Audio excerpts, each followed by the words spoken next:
မင်္ဂလာပါမိတ်ဆွေတို့အနေနဲ့ရန်ကုန်မြို့မှာအိမ်ဝယ်တဲ့အချိန်မှာ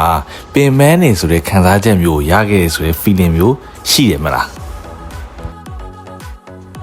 ကျွန်တော်ပြောတာမမှားဘူးဆိုရင်မိတ်ဆွေအနေနဲ့ location ကြိုက်ပြီးတော့အိမ်ကိုမကြိုက်တာမျိုး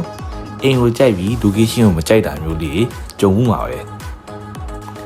ကဲဒီပြဿနာကိုဖြေရှင်းဖို့ဆိုရင်တော့ကျွန်တော်မှာအဖြေတစ်ခုတော့ရှိနေတယ်မိတ်ဆွေအနေနဲ့ဒီအခန်းလေးကိုကြည့်ပြီးသွားပြီဆိုရင်တော့ location ကိုမကြိုက်တာအိမ်ကိုမကြိုက်တာမျိုးလုံးဝဖြစ်စေရပါဘူး။ဘယ်အိမ်နဲ့မှမတူတဲ့ခင်မီလာတဲ့ modernize design တွေပြီးတော့ကျယ်ဝန်းလာတဲ့အခန်းဖွဲ့စည်းပုံတွေပြီးတော့ကားပါကင်နေထားတယ်။ဒါတွေကိုမိတ်ဆွေအနေနဲ့ကြည့်ပြီးသွားရဆိုရင်တော့ဒီခန်းလေးကိုသဘောကျမယ်ဆိုတာကျွန်တော် 100% အာမခံပါတယ်။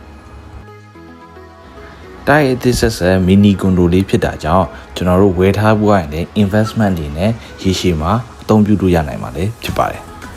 ဒီခန်းမှာကျွန်တော်တို့ aircon 3လုံး master ခန်းတစ်ခန်း single ခန်းတစ်ခန်းနဲ့မှာလည်းကျွန်တော် wardrobe cabinet ထည့်ထားပြီးတယ်ဒီအပြင်မှာ water heater လည်းပါပါသေးတယ် kitchen area ဆိုရင်အမျိုးသမီးတွေအကြိုက် kitchen counter တွေပါတယ်ပြီးတော့မီးဘူးချောင်ဆိုပြီးတော့ကျွန်တော်လင်းလင်းထင်းထင်းလေးဖြစ်နေတဲ့ vibe ကိုရရှိတဲ့ခန်းလေးဖြစ်ပါတယ်